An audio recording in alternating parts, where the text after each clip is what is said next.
General Leclerc was in command of the 2nd Armored Division, and he refused to let the correspondents accompany his force to get into the city, simply because he didn't want any shots made until he had the city secure.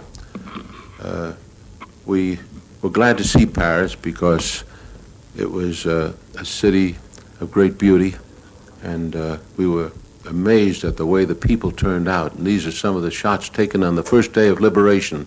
I just didn't nearly get enough of these shots because there was too much to do. And soon General de Gaulle came into the city and paraded down the Champs-Élysées. And here he is taking the salute and receiving some flowers from a French girl. It must be remembered that de Gaulle was not well known at this time, and very few people could listen to the radio reports that told about his work in England prior to crossing the Channel. But soon he became very popular. It seemed as though everybody in Paris turned out to see de Gaulle. And he was marching down the Champs-Élysées at this point, and it was a tremendous sight to see. Later in the day, our own troops paraded down the avenue, and this was something that made us all proud. And here's de Gaulle parading, and suddenly firing opened up from forces that were left behind, and they thought from the FFE and some of the fascists that were still in the city trying to panic the people. But if you stuck your head out a window, you were bound to lose it. And this went on continuously for several hours. In fact, I was in the middle of this thing, and these are shots that I took of people lying flat on the ground. They'd get under our car. We couldn't move the car while they were trying to get the people to stop shooting by raising white flags. But it went on continuously, and although it was small arm fire, de Gaulle just stood his ground. Mother wasn't taking any chances. But this is the way the streets of Paris looked on the day of liberation. They did catch some of these people who were responsible for the shooting, at least they told us that, and unfortunately they beat them to death right on the spot. It was a rather ugly sight to see, but somehow it was the war of nerves. Some of the buildings still contained Germans that were at headquarter points, and they were sworn at by the French. These are some shots made late in the day of the American troops marching through the streets of the city on the way to the front lines. Wherever we stopped, the French were there to trade champagne for cigarettes and to talk to us and find out what was going on. We were able to see the city. It wasn't badly destroyed. There was some small arms fire. The lion lost his tail, but generally speaking, all the bridges were intact over the city, and this is the Opera House. And since it was my first trip to Paris, I enjoyed seeing the beautiful city of Paris. Soon the people of Paris were out parading again along the Champs-Élysées with their newfound liberty. We discovered that the Eiffel Tower, which was reported destroyed and used for arms, was still intact. And soon I managed to get permission to go up into the Eiffel Tower and see what it looked like from up above. But there was much to be done, and even though Paris looked beautiful, conditions were very poor. The railroads were practically destroyed. There was no way of bringing in food. In fact, when we were coming down the road, we saw large trucks waiting to get into the city, loaded with all kinds of foodstuffs to support the city, which was in dire need not only of food but of coal, because at this time it was getting pretty cold. It was late in the year, and there was no way of getting supplies in.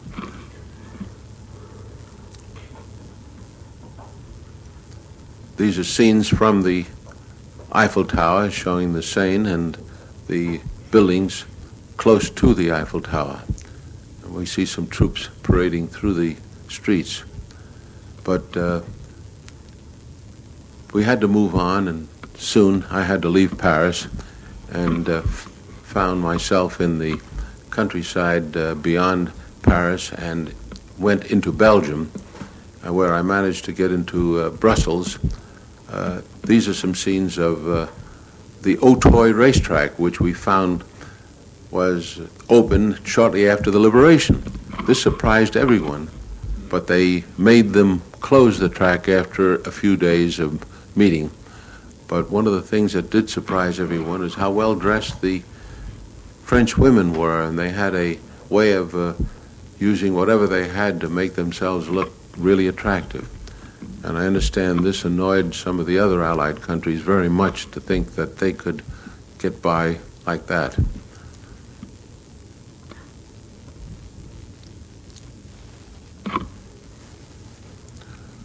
They even opened up the art galleries along the streets, and we didn't know whether they were permitted to do this prior to our getting there, but they certainly opened up for business very shortly after we arrived.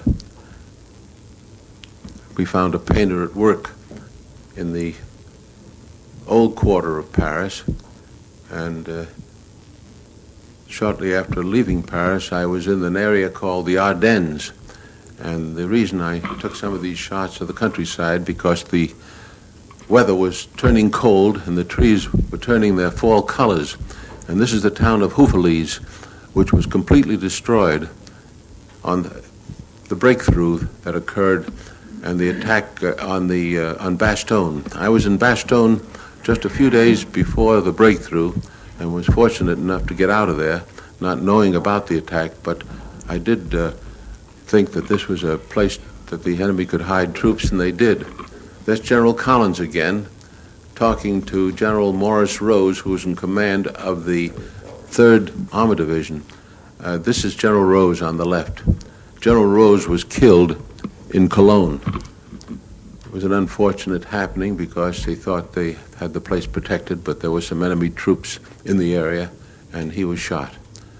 These are units of the 3rd Armor Division that were fighting the enemy, and we managed to get some shots of them as they were being entertained by German children. We had a tremendous reception all the way across France, but when we got to Germany, the reception was not there. All the homes in the German area had white flags in front of them as an indication, of course, of surrender. And the children here were actually on their way to school, and children everywhere look cute, and they're holding their ears because our guns are firing not far away, and they were just trying to avoid the noise. We found the Siegfried Line, as it was called, or the Dragon's Teeth, which were built again by slave labor, I'm told, and they were not a fortification against our tanks because our bulldozers took dirt and pushed it over the top of them and rode right over the top. But we found these fortifications stretched out from one end of Germany to the other, because somehow they felt that we'd perhaps get to Germany, and they were trying to keep us out, but they didn't succeed, of course. The war was moving rather rapidly at some points in Germany, and soon I found myself in the town of Aachen. Aachen was under fire when these pictures were taken. That's the reason the scenes are devoid of people. There were mortar shells passing over our heads all the time, and the enemy was holding the center of the city as we were making these shots, and we were just wondering how long the battle would take, and we discovered that the troops were just down behind that mold or that wreckage in the distance, and soon we discovered that these reserves were just a block or two behind the front line, and they were waiting to be called in. I was told later on that the captain you saw in the picture a moment ago, that somebody in the audience knew him and said he was killed in the action that took place shortly after that. Well, after Aachen, I was invited to fly home, and this is something I was glad to be able to do, because here we see some of the cemeteries that were built on the Normandy beaches, above the beaches, and These are scenes of Berlin showing the tremendous damage that occurred in the city. The bombings were intense, and very little of Berlin was left standing. It shows that wars don't seem to prove very much except to destroy property and kill people. And we sometimes think that maybe one day we'll learn how to avoid wars, and perhaps we've made wars so deadly that we'll have to avoid them in the long run to stay alive. Soon I was able to photograph some of the events when General Eisenhower came back to the States and was greeted in Kansas City. These shots were made with a telephoto lens at quite a distance. Then I was able to visit the collection of some of the weapons the Germans used just after the invasion. This is the V-2 rocket that followed the V-1s. The V-1s were a terror weapon, and the V-2s were certainly the same, but that was the first time they used rockets, and they were able to shoot them great distances. The V-1s, and I heard many of them come overhead, were like a motorcycle engine, and whenever the motor stopped, it would cause the bomb to drop. The Germans had jet planes in the air before the war ended, and here is one that they actually used, and it showed a record of many American planes, and if you notice, 42 Russians were shot down by this plane before it was captured by our side. And in this exhibit, we see one of the Japanese kamikaze bombs that was on exhibition, and one of our pilots is trying it for size. And they didn't like the idea that you only had a one-way ticket, because they were intended to destroy the target they were after and the pilot with it. This plane, I was told, was built by the enemy to bomb New York, and it could fly the ocean and back, and they appropriately named it Alles Kaputt. Here we see some shots of what I call what the next war might look like, and this is the explosion of the atomic bomb in New Mexico. And I always like to feel when I show these pictures that perhaps it'll remind people that we ought to remember what World War II was like, and that World War III would be much worse. But I like to say that, repeat what one scientist aptly put it when he said, the atomic bomb is here to stay. The question is, are we? And that brings us to the end of our film, and thank you very much.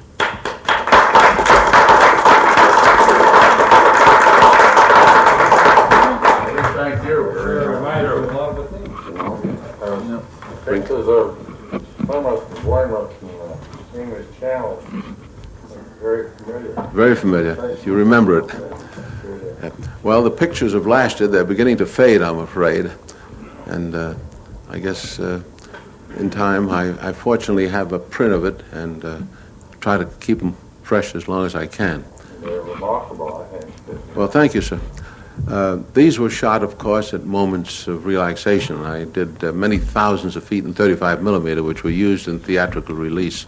But you needed 4 hands to operate 2 cameras. You must have had to guard your film, didn't you, pretty closely? Well, I have a little secret to tell about the film. I took along a limited amount of film, but the Signal Corps, whenever film was out of date, would not want to use it. If it was 1 day past the date line, they'd destroy it. And I managed to get some of it, and it proved to be perfectly usable, and I was able to get it. Some of the film was processed in England, and one roll that was very green was was lost for a while, and then I had it processed and the color didn't come out as well. But they tell me that this is some of the few pictures that were made in color of the invasion. But the idea was to bring back pictures of some friends who are no longer with us anymore.